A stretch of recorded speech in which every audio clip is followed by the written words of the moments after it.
Hello folks, my name is Chris Campbell and I'm a film student at Full Sail University, and welcome to this exciting episode of Professional Wisdom.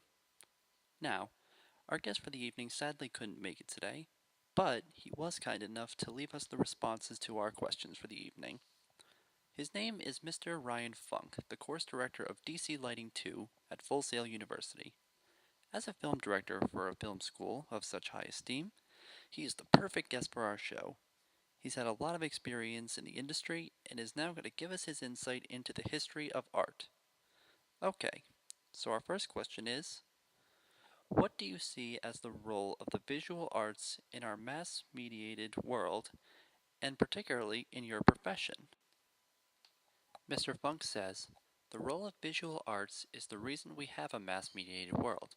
As far as my profession, visual arts are what I do, I feel. I am a director of photography for motion pictures. I base my style off of era-based looks depending on each and every script, and most importantly, I base my style off of the visual arts of that era. Next, with the new communications and media technologies, imagery is almost instantaneously available. Do you believe that this is having a positive or negative influence on the industry? If so, provide examples. He replies to this, I feel it has a positive and negative influence on the industry. All it depends on is what part of the field you want to experience. The positive influence would be to be able to mass produce commercials, industrial and infomercials, helping brand companies quicker and more efficient. But when you take this impatient way of working, you take away the artistic value and the feel of a motion picture, like how the digital camera leaked into the motion picture world. The next question is, what popular images do you see that are frequently rechanneled throughout the entertainment industry? To this question, he responded with, I keep seeing comic book images and retro images. The comic book image speaks for itself, but there are two types of retro images I'm seeing a lot that remakes of movies and classical television shows, such as Dukes of Hazzard, Footloose, etc.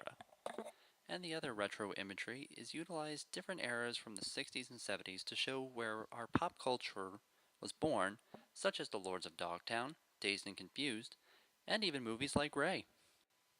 Our next question is, are there particular images that this industry has popularized and or created? Mr. Funk's answer was, that's hard to say.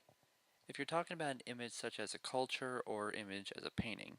If you're talking about a culture, I imagine that the motion picture industry has a big part in any artistic community, and if you're talking about something along the lines of a painting, the motion picture industry has had a big influence on teaching the audiences about past artists from all generations and future artists to be. The next question was, who is one of your favorite visual artists, and or what is your favorite style of visual art? He replied with, Caleb Deschanel is probably one of my favorite visual artists of our time, but overall, it would be Norman Rockwell. I grew up with Norman Rockwell paintings all over our house, and it was like looking at a movie. And now, our final question. How has your knowledge of famous artworks influenced your creative process? To which he replied, it has influenced it tremendously. I grew up studying paintings and photography, so I look to my experience in front of a blank canvas when I'm lighting and shooting a scene. What insightful thoughts into the industry. And that's just about all the time we have in our show. Thank you for tuning in, and a special thanks goes to our sponsor, Firehouse Subs.